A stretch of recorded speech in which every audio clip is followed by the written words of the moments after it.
tonight, the anatomy of a scam. Exclusive details on how a group of people almost got away with home fraud. To the point where I'm like, no way, I'm not that gullible.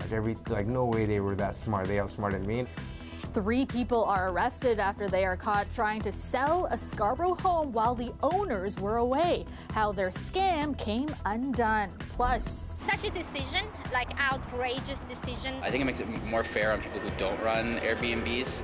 it's a new partnership that is dividing residents of downtown's massive ICE condo complex. Any owner who wants to rent out their condo for short-term stays will now have to do it through Airbnb. And they're just, happy, healthy babies who don't actually remember what happened to them. Born 4 months early, these twins from Ajax were given little to no chance of survival, but they beat the odds and now have set a Guinness World Record. Good evening, I'm Kelda Yoon. For the past few months, CBC Toronto has been telling you about Toronto's stolen homes problem. Organized criminals have impersonated about a dozen property owners, then sold their homes without the owner's knowledge. Now, one of the most recent cases happened just a few weeks ago in Scarborough, with police making 3 arrests. Farah Morali has more on how the scam unraveled. This is the fake PR card that you sent us. It pretty much looks legit. These are the remnants of an alleged scam that almost fooled Niroshan Vivekanantha. He goes by Nero. So this is the woman that police arrested? Yeah, that's her. And that's the fake ID? Yeah. Okay. Nero says he got a call in January from someone saying they owned a home in this Scarborough neighborhood. They wanted to close on a private sale and had all the required documents. To be completely honest, they were perfect clients. He says the client confirmed their identity in a virtual call, holding up their ID to their face. They later sent him copies of their driver's license, where the photo matched the client, and the name and address matched the homeowner.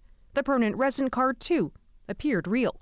The deal was closed, the proceeds, $840,000, transferred to the supposed homeowner's account. But just as the money was about to be released, Nero says the bank called, asking him to confirm his client's identity, flagging an issue with their permanent resident card. They just said it's potentially fake, but we're not sure, but can you verify? Nero became suspicious and took it upon himself to door knock in the area around the home. He later confirmed with a neighbor the true homeowners were in China and had no idea someone was trying to sell their home. I was angry because I didn't like it happening to me. It was really... The bank contacted police to set up a sting operation to bring Nero's clients to the branch. That's where Toronto police arrested 3 people, now facing fraud charges. And then they have devices like printers, and they use cardstock, and they create a fake identification. At the center of this case and other title frauds we've covered, fake IDs, which experts say are only getting more and more advanced. We've also seen through our investigations that these fraudsters will have perhaps holograms or features that would be included in various different government identifications. It is absolutely incredible how these IDs are identical replicas of an original other than a photo. And then even what we're finding now is the photo placement is perfect. Literally because it's an actual legit driver's license. Yeah. Nero says he doesn't blame others who would have moved ahead with the transaction because this alleged scheme was near perfect. I'm not even exaggerating. I could see 90 to 95% of the lawyers I know all going through it and not even actually verifying it and actually saying give them the money. I can see all of them and I don't even blame them for a second. He takes comfort in the fact he did catch this one. Farah Morali, CBC News, Toronto. 2 GTA police services are working together to investigate whether there's a connection between shooting incidents in Toronto and Vaughan. It happened this morning, leaving 1 person dead and 2 others injured. Ali Chiasson has the details. The sound of gunfire can be heard on a recording from a neighbor's doorbell camera. It sounds like there might have been more than one gun. It sounded like 1 or more guns were definitely going off at the same time. It's obviously chilling. When morning broke, neighbors found dozens of evidence markers on their street and would come to learn that a man was shot and killed here overnight. At around 3:45 this morning, York Regional Police received a call for a man who was shot at the side of the road. When officers arrived, they found a man who had been shot, and this person was transported to hospital where they shortly after succumbed to their injuries. I just saw the yellow tape and the police cars, and I was just shocked that it's like right outside my front door. What's also shocking is that this crime scene may be linked to another in North York. At around 4 in the morning, Toronto police were called to a scene near Keele and Shepherd. A man and a woman were found sitting in a car with bullet holes in the side. Investigators say they were shot elsewhere. The shooting on Summer Ridge Drive happened around 3:45 in the morning. The other two people who suffered gunshot wounds were found in Toronto at around 4 o'clock in the morning. It just so happens that that scene is about a 15-minute drive from here. Now, we don't know if this is definitively linked to this shooting, but we are open to the possibility. It is an obvious coincidence, and we're looking into it. Toronto and York Regional Police are working together on this case, and they say it was targeted, but haven't released information on suspects, including whether the people found in the shot-up car in Toronto are being investigated as potential suspects themselves. They remain in hospital and are expected to live. I think it's really, just a weird one-off scenario. Who knows what happens. Like I said, it's generally a super safe place, super nice community. So I think it's a one-off, but it's definitely concerning. Because even a one-off can result in bystanders getting hurt. People woke up to bullet holes in their garage doors and parked cars. We're just hoping details come out soon so we can assure that there's no risk to us or public safety. Can get justice for what happened, so that's what we hope for. Anyone with information about either victim from either scene is asked to call police. Ali Chiasson, CBC News, Vaughan. One person has been arrested after police were called to a Brampton school for reports of someone with a weapon. It happened around 10:30 this morning at Harold M. Braithwaite Secondary School near Sandalwood Parkway and Great Lakes Drive. The school was placed in a hold and secure. Investigators say they recovered a replica firearm. A youth is under arrest in connection with the incident. There were no reports of injuries. A primary school bus carrying 35 students crashed into a van in Whitby. The school bus was exiting Highway 412 when it hit the van heading eastbound on Highway 7. The OPP say the van had the right of way. An investigation is looking into whether the school bus ran a stop sign. The crash left some primary students with minor injuries. Meteorologist Colette Kennedy joins us now with a first look at your forecast. And Colette, we've gotten 3 straight days of sun now. I definitely feel a little more energized. Yeah, and I heard a lot of comments today about, oh, it feels like spring and spring is here. I'm like, yeah, but we have this snowstorm coming through. It's going to feel a little more winter-like for Friday, that's for sure. We are in a winter weather travel advisory from Toronto stretching all the way back towards Sarnia and Windsor, points in between London and all along the North Shore there of Lake Erie. And then the areas you see here in white, like Hamilton and around towards St. Catharines, Grimsby, through those areas, it's a snowfall warning where you may see more than 10 to 15 centimeters. In some cases with lake enhancement, it could be over that 15. I'll go into more detail on the accumulations coming up, but the timing, it moves in early tomorrow morning and to southwestern Ontario, and then it begins pressing eastward. And as it kind of tracks through, the eastern side of the GTA will see very little from this, a few centimeters or so, but elsewhere west is where we get into more significant snow. And it's not just that, it's that we're going to have some strong winds at times too, blowing it around and reducing visibility. But as I say, when I come back, Kelda, we'll take a look at some of those exact accumulation figures. All right, talk to you in a bit. Thanks so much, Colette.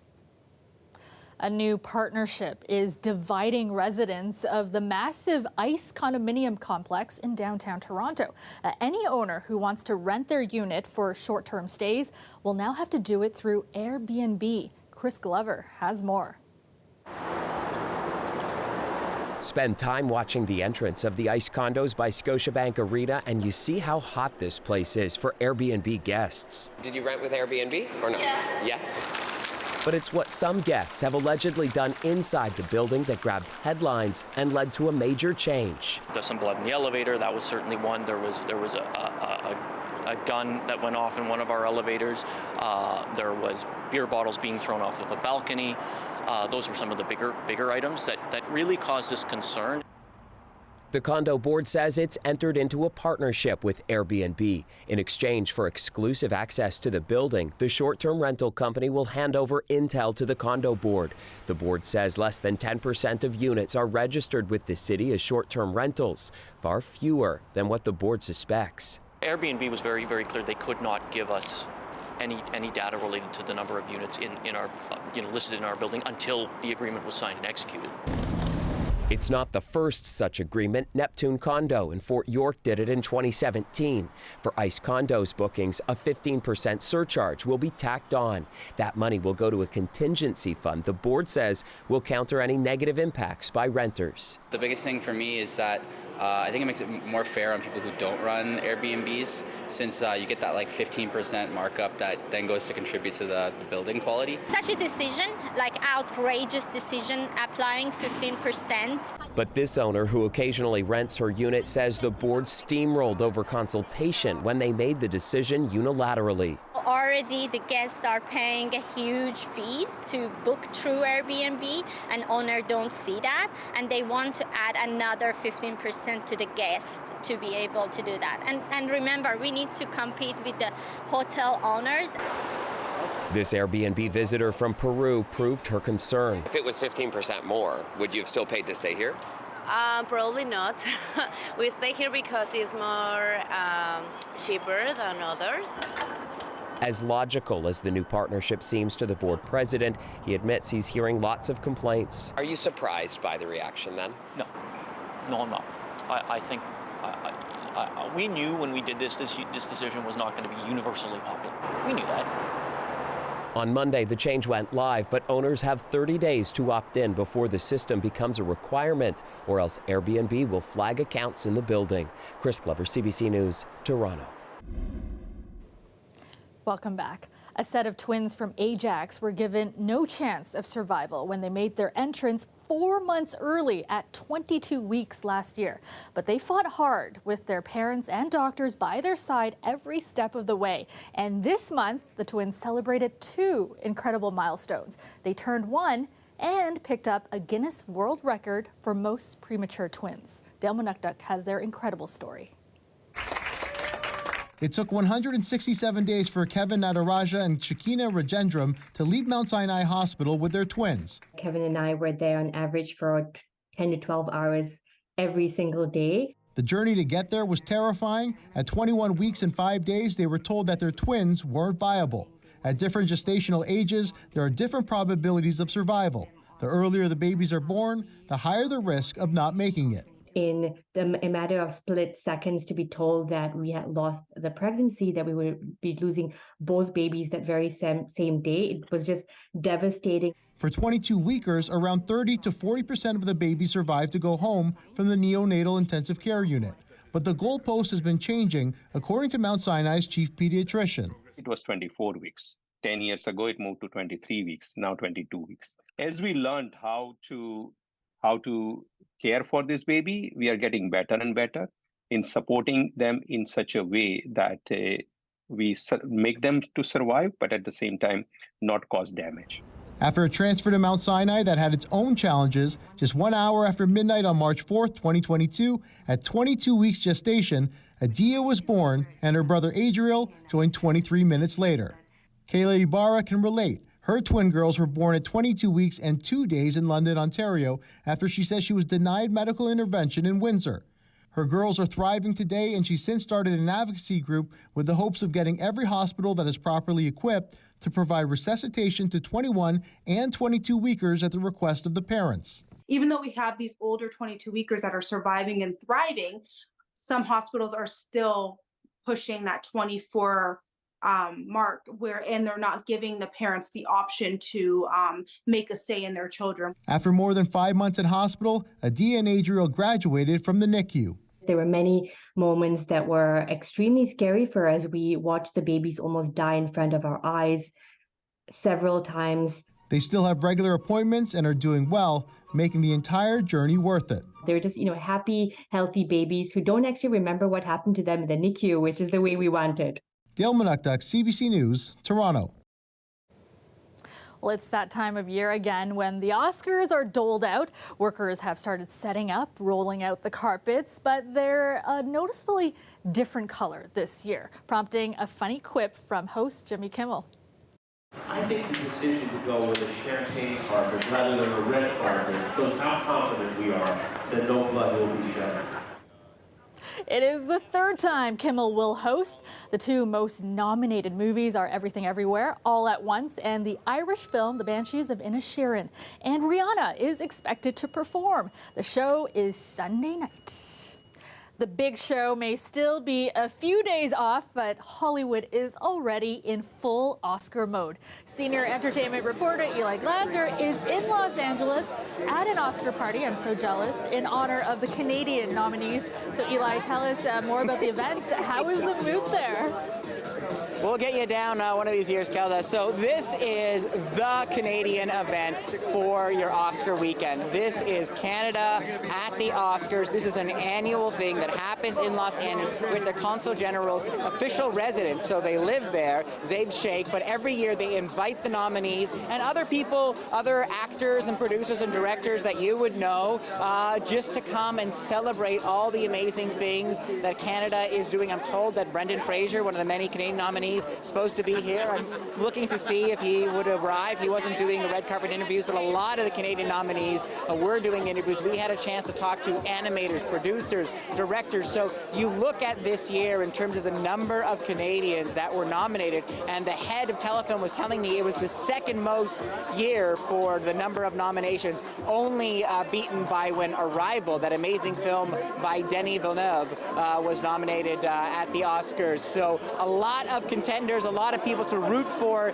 this Sunday, but right now, as you can see, the music's getting louder. This is a celebration, and there's a lot to celebrate this year at the Oscars and in Canadian filmmaking right now. Yeah, definitely. So good to see so many great Canadian nominees. What are some of them telling you? So I had a chance to talk to a number of people that worked on that amazing film, Women Talking, directed by Sarah Polley. She is up for a screenwriting award and many more. And Sarah has been just like making the rounds, winning award after award at the Screen Actors Guild Awards and many others so far.